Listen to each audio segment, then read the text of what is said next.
Coming up in a few minutes' time, we're going to be talking about a new book that's just come out. It's The Bloody History of Somerset. It's in the Bloody British History series, and I'm going to be joined in the studio by Andrew May, who's the man who's put it all together for us. And it's a brilliant book, more than 2,000 years of Somerset history, with true stories of battles and bloodshed and executions and exorcisms and Templars and even Victorian sex cults, I say. But it's a really, really good book, and it's really well illustrated as well. So we'll talk about the bloody history of Somerset with Andrew on the way in a short while. Let's talk about Somerset in particular then. Has Somerset had a particularly violent history, a blood-curdling history compared with other places? I don't know that it's particularly more bloody, but certainly Somerset was more central in a way in the past than it is now, because the Bristol Channel and the South West Peninsula were a sort of main route into the country. So a lot of battles and conflicts went on in this part of the country. Yes, absolutely. And let's talk about one of them, the last full-scale battle on English soil, of course, Battle of Sedgemoor. That's right. Yeah. 1685. Come on, tell us the really gruesome bits about that. Well, I think that's probably one of the most familiar things to people who live in Somerset. The Duke of Monmouth had some kind of claim to the throne. I mean, he was the son of Charles II, although he was illegitimate. But he did have a reasonable claim to the throne, but he basically went about it in perhaps a rather hot-headed way. I mean, perhaps, he was his father's son, and he was a man of action rather than a man of thought, and he decided to basically mount an armed rebellion, and he played it by ear. He basically landed at Lyme Regis with a few dozen people and was hoping to pick up people along the way, which he did, but he tended to pick up the sort of young, idealistic people who perhaps didn't have any military training, and the older people who did have military experience knew better and kept out of it. So he basically had a bit of a rabble. Heads, yes. A rabble again, and he was against the full might of the royalist, British forces, so English forces. So and were the fields turned red with blood? Essentially, yes, that's right. I mean, it was a bit of a massacre at Sedgemoor, and in fact, after the battle, it got even more tragic after the battle, because the royalists basically tracked down the rebels and either slaughtered them on the spot or they were rounded up, and then there was the Bloody Assizes, which was a kind of kangaroo court that was set up afterwards. Although it wasn't actually as bloody as people might make out, because the government actually worked out that they'd make more money by selling people into slavery than by hanging them. So actually, probably most of the rebels got deported to the West Indies as slaves. Let's talk about that introduction, which I sort of hinted at, yeah. Which was King Edward II, who was the king who was murdered in Berkeley Castle, yeah. Back in 1327 with a red-hot poker put somewhere. Well, let's just say the sun doesn't shine there. Let's just leave it at that. And a Somerset man responsible.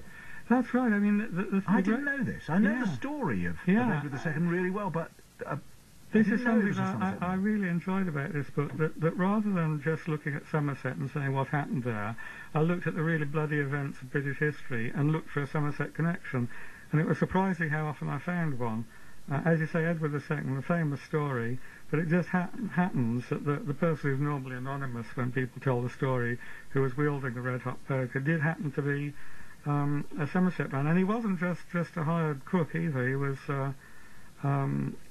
his name was Gurney, and it's the family that gave their name to Farringdon Gurney and Gurney Slade. So it was a big landowning family in Somerset.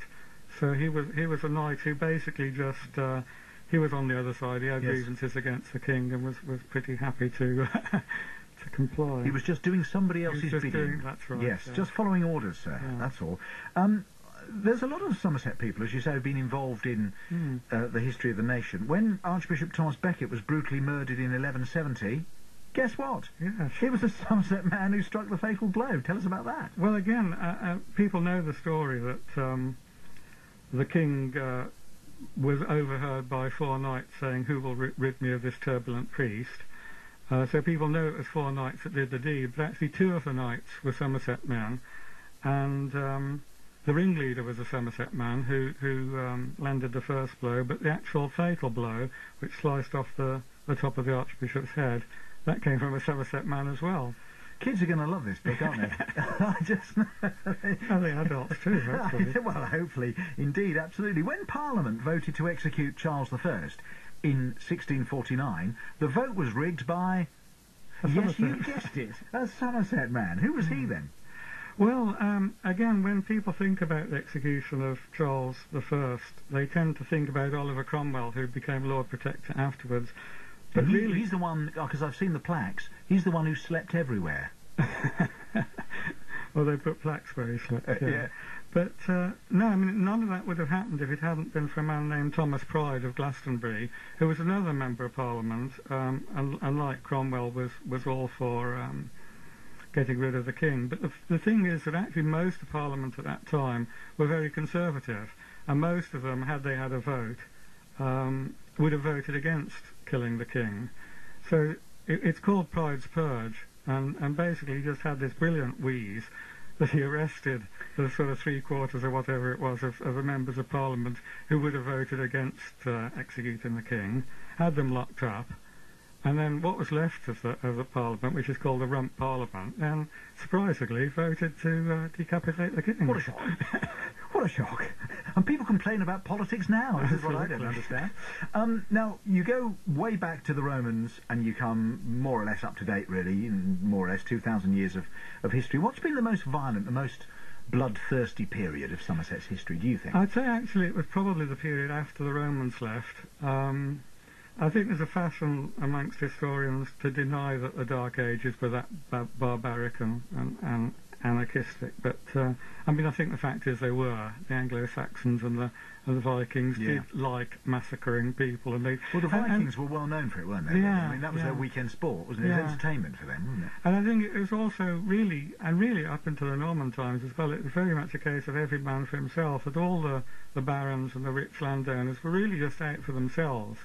And although when you look at history you tend to see it as side A against side B, very often people were just siding with the side that you know was they thought they were going to get the most out of at the time. Yeah. Presumably quite a lot of people were just in it because they liked a good fight. I think there may have been a bit of that as well. Just a small amount. What's your favourite story in the whole book? Gosh, which I think will probably reveal a lot about your character, Andrew, so be very, very choosy. Right, okay, well, then I will, being a scientist by profession, and I'll pick the one about a scientist, because it isn't particularly bloody, but... He's a mad scientist, isn't he? He was an eccentric scientist. It was another Andrew, actually, Andrew Crosse, who was an electrical experimenter in the early 19th century. And he actually has gone down in history as a kind of real-life Frankenstein, which is a completely unfair reputation. It's true, actually, that at one point he did give a lecture in London and Mary Shelley was in the audience. So she will have been doing some of her mad scientist research listening to him. But the thing that he became notorious for was that he did an experiment involving basically putting a lump of volcanic rock in some acid and passing electricity through it, which is a very inhospitable environment for life, and yet he saw little mites growing on the rock. And he was puzzled by the fact that the mites could survive in this inhospitable environment, and sort of discussed it with other scientists as to how they got there and how they survived.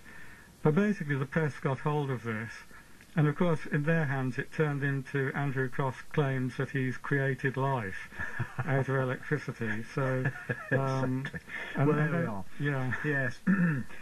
People still do that, don't they? Get the wrong end of the stick. And I must mention, because I did give this a very brief mention earlier on, there is something in here about Victorian sex cults. Now, I need you to be aware that it's not quite 5 to 11 on a Tuesday morning. Can you tell me a bit about that? If you can do it in a form of words that won't get us taken off the air. Anybody who has read the Da Vinci Code will know that there is this tradition of using the sexual act or symbolically using sex as a symbol for mystical union or whatever. Well, it might be in your house. And basically there was a Somerset chap who basically just took the idea a little bit too far. Fine. Shall we leave it at that, I think really? we will, Yes. Don't want to offend too many people. It's all in the book. It's a brilliant read. It's called The Bloody British History Somerset by Andrew May. It's published by the History Press in softback at $9.99 and just in time for Christmas. That's right. right. A good sort of gory Boxing Day read. It makes a brilliant Christmas gift. Yeah, Yes. I knew you'd say that. It's lovely to meet you. You must have had much fun putting that together. Thank you, Andrew. Thank you very much. Thank you very much indeed. That's Andrew May, who's the author of that brand new book, Bloody British History, Somerset.